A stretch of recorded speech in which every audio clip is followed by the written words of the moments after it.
There's a moment in your life when you stop keeping the door open. Most people never have it. They stay in the hallway.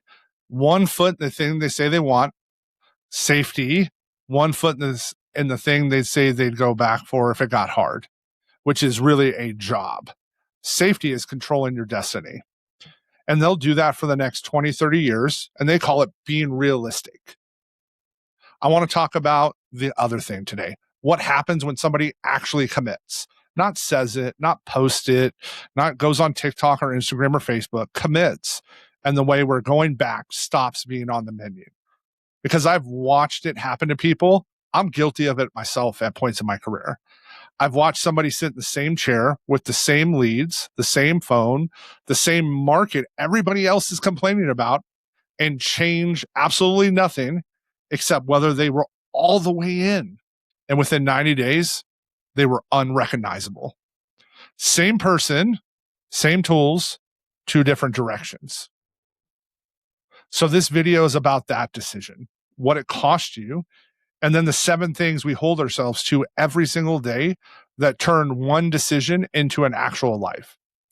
Not motivation. I'm not here to get you fired up for 45 minutes so you can feel great and do nothing. I'm here to show you and tell you what it takes, including the parts that are unpleasant, because you deserve to know before you sign up. So let's go. So quick story, and then we're just going to leave it. 207 BC in China. There's a young general named Zhang Yu. He marches his army across a river to fight a force that outnumbers him by a lot. Some accounts say 4-1. And once every man is across the water, he gives an order that made him famous for 2,200 years. Sink the boats. That's the part everybody knows. But burn the wagons. And guess what? Smash the cooking pots. Everybody focuses on the boats. I've said it. We talk about burning the boat. That meant no retreat. That's great. But look at the pots. Smashing the cooking pots meant they couldn't camp. They couldn't settle in. They could not wait it out. He knew something about people. Most people don't quit. Quitting takes a decision and it feels bad. So we avoid it. What we do instead is we sit down, we stay in. Technically, we're in, but guess what? We stop moving. We keep the license active and stop dialing. We stay on the team. We show up to the calls and the trainings. We're still on the beach, but we just built a little campfire and some dinner, and we'll tell everybody, hey, we're still in the fight. But what he did is he took the kitchen away. And that's the whole story. We're done with it. From here on out, when I say burn the boat, that's what I mean. Not drama, not quitting your job tomorrow, removing the option to sit still. So, part 1, what is commitment and what is it actually? Because I think people get this confused. Here's what most people get wrong. And frankly, I got it wrong for years. We think commitment is a feeling, right? We want commitment to feel in here. It's some kind of internal certainty that shows up and makes the hard thing easy. So we wait for it. We wait until we feel ready, until we feel sure, until the fear goes down. It doesn't work that way. The fear does not go down. You just get bigger than it. Commitment is not a feeling. Commitment is the decision you re-sign every morning, usually while not feeling much. Let me give you the picture I use. The day you commit is not the day it gets decided. That day is just the first signature. What it actually decides is the 400 mornings and the 4,000 mornings after that, where nobody is watching, nothing's on Fiverr, no one would know, and you sign it again anyways. That's it. That's the entire thing. Everybody wants the moment on the beach. Almost nobody wants Tuesday afternoon. And I want to be honest about something because there's a lie in the personal development world that I'm tired of. The lie is that once you commit, it gets easier. It doesn't get easier, but guess what? It will. It will get way clearer, and that's a huge difference. What actually happens is that the whole category of decisions disappear. You stop spending energy on whether to make the calls, whether to show up to the training, whether this is really for you. How many of us have done that, right? The question gets closed permanently, and all the energy we're spending on it gets returned to you and pointed at how instead of whether. That's the return on commitment. It's not comfort, it's clarity. And the enormous amount of energy you will get back when you stop negotiating with yourself every day. I want to say that again. Clarity, you will get an enormous amount of energy when you stop negotiating with yourself every day. How do I know this? I've done it. I've negotiated with myself, especially over the last 6 months to a year. I had to have a real hard look at my face and decide what I was negotiating about. Because that's what the open door actually costs you. It's not that you'll use it. Most people never do. It's that hard every day. You have to redecide not to. Frankly, it's a tax. You pay it in the morning when you have this really long list in front of you. You pay it at 3 in the afternoon after the fourth no. You pay it on Sunday night, and it comes out of the exact tank you need to do the work. The person who hasn't committed, they're not lazy. They're exhausted most of the time. They've been carrying this huge weight of unresolved questions for years, and it's heavy. Put it down. Decide. Then go be tired from work instead of tired of wondering. Aren't you tired of wondering what your life could look like? Aren't you tired of asking another human being for time off? Aren't you tired of not making a positive, impactful difference in people's lives? So now we're going to go to part 2. I call this the 3 fires. How does somebody actually do this? Here are the 3 fires in order. Fire 1, make a decision with a number and a date. Not, I want to build something, not, I'm going to give this a real shot. Vague commitments are self-negotiable. If you never say what winning looks like, if you never define it, you can never fail. And that's the actual reason people stay vague. It's not humility. It's what we call insurance. So say it, the income, the team size, the date, specific enough that you would know if you missed. I'll tell you my own version for this. For a stretch, I described what I was building in a way that left me in the room, right? It gave me that wiggle room, just enough fog that if it didn't work out, nobody could point a specific thing that I'd failed at. Then I started saying the real number to real people. It got uncomfortable, but guess what happened that week? It started moving. Those were the same week, and they usually are. So, fire 2, say it out loud to somebody who will hold you to it. Not somebody who loves you, not somebody who's going to let you off the hook because they love you. Somebody who will bring it up when you rather they didn't. And here's why this matters. It matters way more than you think. There's actual research on this that I find kind of hilarious. I also find it very humbling. So 2 researchers ran a study on deadlines and found that when people set their own, they set them way too soft. Every single time, 100% of the time. They knew they needed structure. They reached for the structure, and they still built themselves a little more room than they should have. The people who did best had the deadline set from the outside, which means the standard you set for yourself, I'm going to say this again, the standard you set for yourself will have a door in it that you'll swear isn't there. That's not weakness. That is just being a human being. The fix isn't more willpower. The fix is other people. That's what a team actually is for. It's not the training, not the leads. You can get those in a lot of places. The team exists so that the version of you that shows up on that bad Wednesday has somebody looking at them. So what's the 3rd fire?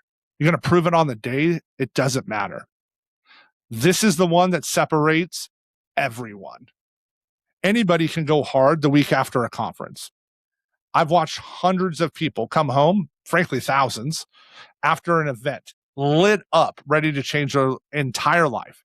And by the 2nd week of the next month, they're exactly who they were before. It's not because you're a fraud or because they were frauds or because I was a fraud. It's because they mistook feeling for the decision. The proof isn't the big day. The proof is the empty day. Nothing scheduled, no accountability call. Nobody would know. That's the day. That's the actual building you do. And it's the day nobody makes a highlight reel out of. And there's one more piece of research worth 30 seconds of your time because it changed how I think about backup plans. Researchers found that people who spent a few minutes, just a few, thinking through a plan B performed worse on their plan A. They didn't build the backup. They didn't spend time on it. They just thought about it. And what dropped wasn't their ability, it was their desire. That went down. That's the thing about the open door. It doesn't just sit there quietly, it leaks. It takes a little bit of your hunger every single day, whether you use it or not. Right? That little bit just chipping away. So there's the 3 fires specifically. What do you got to do? You got to decide. You got to say it to somebody real, and you got to prove it day in and day out, especially on the boring days. Now, here's what you're going to do after the fires are lit, because a decision by itself is worth almost nothing. What you need is a way to live it out, survive a bad month. And that's what the rest of this video is. Now we're going to talk about the 7 standards. 7 standards we hold daily. We wrote down 7 things. I've really worked this out because everywhere you go, there's values on a wall. Everybody's got them. And everybody's wall says integrity, etc., etc. These are standards, which means they're things you're either hold to today or you don't. And today is the only day you get to hold them.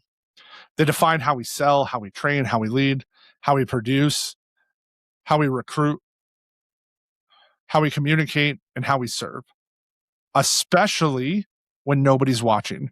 Because when nobody's watching, everybody is a professional. That's when you really find out. And here's what I want to do with each one. I'm not just going to tell you what it means. I'm going to tell you what it costs, because what it means and what it costs are 2 very different things. Because every real standard costs something. And if it doesn't cost anything, it's not a standard. It's a preference. So standard 1, start putting people first. What's it means? We value the person before the production.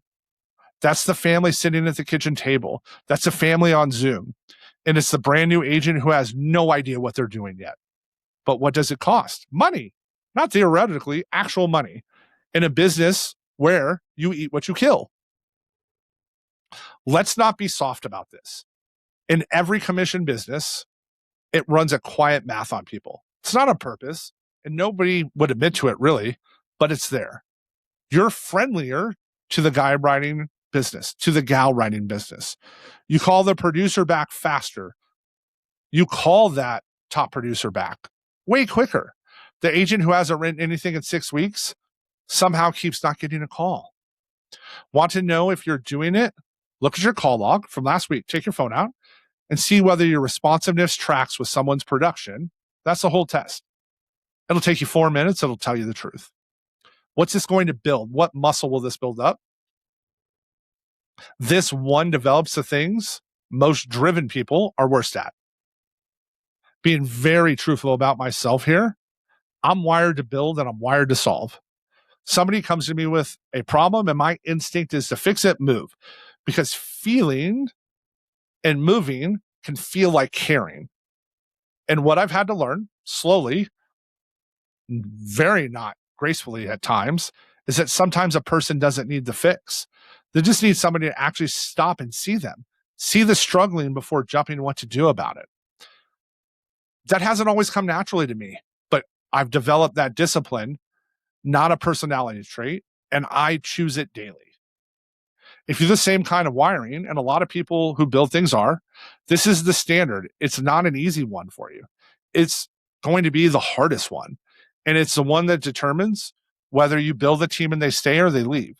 The question, who on your team have you evaluated purely on their numbers for the last 2 months? Call them this week and ask them about their life first. Don't turn it into a coaching call. You call and you listen. So standard 2, we're going to own the outcome now. What's that mean? We take responsibility for our effort, our attitude, our decisions, our communication, and our results. All 5, not the convenient ones. I'm going to say that again. We take responsibility for our effort, our attitude, our decisions, our communications, and our results, all 5. What's it going to cost? Your best excuses. And here's the crazy part. Some of them are genuinely good. I've experienced them myself personally. But that's what nobody says about ownership. People act like the excuses are lies. They're usually not. The lead quality might have been actually down that week. The carrier really did take 11 days on the underwriting. The market was down. It was harder than it was. All true. But it does not matter. Here's why. The second the reason for your result lives outside of you, the fix lives outside of you too. You just handed the steering wheel to something that isn't listening and it can't hear you. You can be completely right about why it happened and completely powerless to change it. And being right is worth nothing at the end of the month. Ownership is not about blame. It's about where the controls are. That's it. So what's this going to build in you? This is the standard that turns an agent into a business owner. And I believe it happens in one specific moment. The moment when something goes wrong that generally was not your fault, and you look at it and ask, what could you have done differently anyway? Not out of guilt, but out of genuine interest, because it's the only question with a useful answer in it. Maybe your lead source dried up. Not your fault. What did you build that made you dependent upon one source? Your best agent left. Might not be your fault. When was the last real conversation you had with them that wasn't about production? The question is uncomfortable every single time. It's also the only place growth actually lives. Everything else is commentary. So what's the question? What's the thing you've been explaining for the last 6 months instead of fixing? So standard 3, communicate clearly. What it means: straight answers, clear expectations, honest conversations before, during, and after the decision, especially after. What's it going to cost? A lot of comfort in the short term. That's the whole trade, and it's a trade almost everybody gets backwards. Here's the pattern. Somebody asks you something, and the honest answer is going to create friction. So you say one of the great phrases, let me look into that. I'll get back to you. We'll figure something out. And it works, and the tension drops immediately. You feel better. I've done this. I'm guilty of it. And you've just brought yourself a much worse conversation in 3 weeks because there's going to be interest charged on this. I've never once in my life had a hard conversation get easier by waiting. Not one time. It gets bigger, more expensive. And by the time you finally have it, the other person is upset about 2 things now instead of 1. They're upset about the thing, and they're upset you knew about it and you didn't tell them. So where does this show up in our business specifically? Setting expectations with a new agent about what the first 90 days actually looks like, including the part where it's hard and their income's not going to look like TikTok videos, Instagram videos, Facebook videos. You got to tell the client the truth about what the policy does and doesn't do, especially when the honest version is less impressive than the version that closes. Telling somebody on your team that what they're doing isn't working early, while it's still a small correction and not an intervention. Remember, we can take a cruise ship and direct it with a very small rudder. That's how that works as well. But here's what's really cool. What's it going to build in you? Courage, but a very specific kind. Not the big, dramatic, over-the-top kind. The kind where you say every day the uncomfortable, true thing at the moment it comes instead of 3 weeks later. That's a great kind of courage. And you'll notice something after a few months of this. People start believing you. When has someone told you the hard thing to your face? The compliments start being worth something. You can't have credibility on good news if you've been soft on the bad. It's one account. So what's the question we're asking here? What conversation in your life have you been avoiding? You already know which one. Go have it this week and then tell me about it. So what's our 4th standard? Move with purpose. What's it mean? We protect the highest value work, and we bring focus energy to every client conversation, every agent, and every team conversation. But what's it going to cost? The feeling of being productive, which for a lot of us is basically addiction, okay? The feeling of being productive is an addiction, and I believe this is one of the biggest causes of failure in our industry. Busy is the best disguise ever invented because it looks identical to working. From the outside, and honestly, from the inside, you cannot tell the difference between a person building something and a person avoiding something at high speed. They look exactly the same. I can spend an entire day rebuilding a spreadsheet no one asked for, reorganize a system that was fine, researching a tool, answering every email that lands, every text that lands so I feel responsive. And at 6:00, I am beat tired and I have touched nothing that moves my business that day. Remember the pots? Remember those? He just didn't take the way back. He took the ability to camp. Busy is camping. I'm going to say that again. Busy is camping. It's setting up a nice fire on the beach and calling it a march. Now, the hard version of this standard. You're going to be active listening and have focused energy on every conversation, every single one, which means if you're presenting, your fourth presentation of the day gets the same version of you that the first one got. And sometimes it's going to be brutally hard because the family in the fourth appointment does not know they're your fourth. To them, this is the only conversation. This might be the one where they finally deal with something they've been avoiding for 9 years and not getting that coverage they need. They deserve the person who's actually there, not a person running a script and the lights are on. Oh, okay. I'm just going to through this because I can say it. Don't let those lights be off. Make sure they're on. And then what's it going to build in you? It's going to build this really cool ability to say no. That's it. Purpose is mostly subtraction. Remember that. The ability to say no is built because purpose is mostly subtraction. Nobody's schedule is empty because they're disciplined. It's empty because they said no to 11 reasonable things that week. And each one of those no's cost something small, probably slightly awkward. So what's the question here? Look at your last week. What percentage of it was in front of people, clients, or building people? It's under half. You're camping. So when I'm measuring my week, am I in front of clients, potential clients, and I'm in front of agents that I'm helping build? If I'm not doing that, I'm camping again. So what's standard 5? We're going to raise it. We're going to raise that standard. We practice the craft. We accept coaching. We review our performance. We improve the quality of work every week. Tom Brady, who I believe is the greatest quarterback to ever play in the NFL, wasn't the fastest for sure, didn't have the strongest arm, but what did he do? He worked with coaches and practiced his craft, and that's what made him the best. And what does it cost? You got to put your ego on a schedule. Here's the trap, and it catches good people, not bad ones. Results hide sloppiness. You can run a bad presentation and still close it. I'm going to say that again. You can run a bad presentation and still close it. Client was ready. Need was obvious. You got there. And what you learn from that is nothing.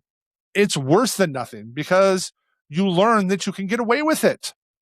So you keep doing it. And then you get a little more casual every month and nobody corrects you because you're producing. Then one quarter it stops working and you have no idea why because you never once watched yourself do it. That's why we review tapes after we wins, not just losses. Don't record your calls only when you lose. Record your calls when you win. You need to record all of them. Anybody will review a loss. That's wound care. That's like triage. Reviewing the win is the discipline because there's nothing forcing you to. Accept coaching. 2 words. And there's a whole world in the first one. Accept coaching. Getting coached is easy when you're new. Everybody knows more than you. There's no ego in it. Getting coached at year 8, when you got production and a team and people call you advice, that's different. That takes something. And I'll say the thing I've watched in my 27-year professional career now, that I've watched kill more careers than any market condition. People stop being coachable right around their time they get their first real success. That's exactly when the ceiling gets installed, and they install it themselves. And know what it looks like? It looks like confidence. So what's it going to build in you?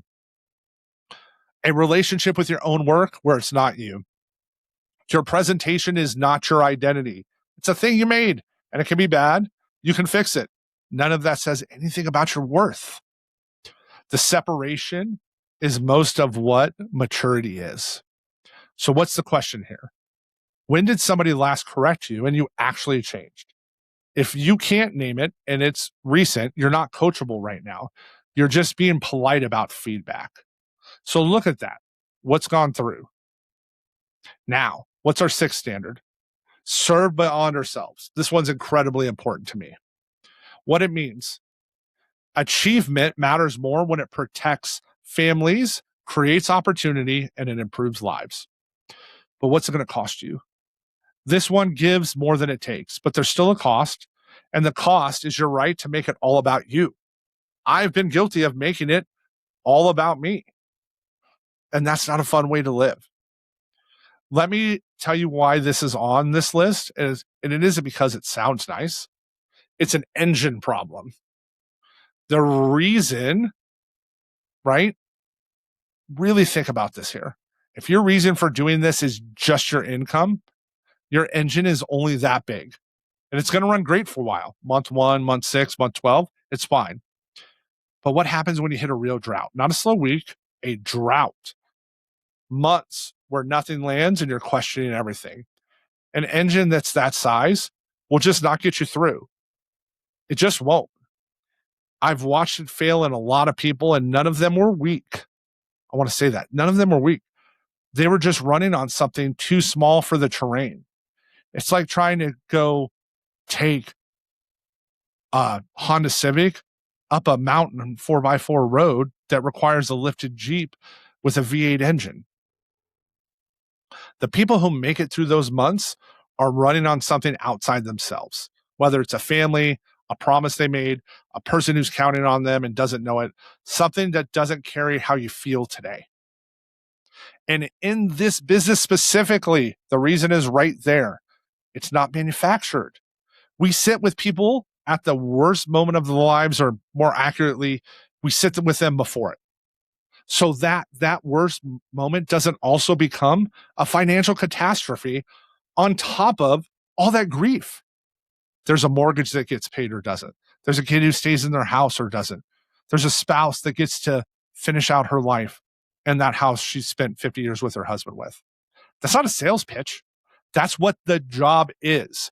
And if you're doing this work and you haven't sat with what that actually means, you're leaving the fuel, and it's really jet fuel, on the table. The reason this agency exists is, for those that have been around me, heard me talk about what I've gone through, I've had a couple big things in my life happen. One is my original mentor and business partner never did a drug in his life, never took a puff off a cigar or cigarette. He ran 5 miles a day. He bought his eggs and milk from a raw dairy farm, and he still got cancer in 3 weeks and 5 days and died. Right? Got cancer 3 weeks, 5 days from the day we found out he was gone. And in that process, we didn't have any life insurance. He was in his early 40s. I was in my late 30s. It was a disaster. And so when I eventually got out of that industry, I knew I wanted to be in insurance. And that's the impact I get to have, because I know what it's like to have grief and financial downfall. So what's this going to build in you? Endurance, straight up. It's going to give you a low resting heart rate to be able to go run at 10,000 feet. Remember, purpose is not a feeling. It's the fuel tank. I'm going to say that again. Purpose is not a feeling. It's the fuel tank. It's the difference between someone who lasts 18 months or 6 months and somebody who's still doing this in 3, 5, 10, and 20 years. So what's the question? If the money were identical either way, would you still do this? Sit with this answer honestly. If it's a no, that's not a failure, but you need to know it, because you're going to need a better reason before you get through that drought. And our last standard, Standard 7. We want to build what lasts. We choose durable trust over quick wins. And we're going to develop agents and leaders who can carry the mission forward. What might it cost? This month's number, and sometimes literally, as someone who's currently walked through this, I can say it's literal. So quick wins, in my opinion, are loans. That's the cleanest way I know to say it. You get the money now, but the interest comes due later, usually with somebody's family attached to it. The policy that was oversold, and in 3 years, they can't afford it and it lapses. The client you knew didn't have the monthly budget, and you didn't give them a lower price. And now the coverage they thought they had isn't there. Maybe you bring on a recruit knowing it wasn't a fit because you needed a contract this month or you wanted to have a growing agency.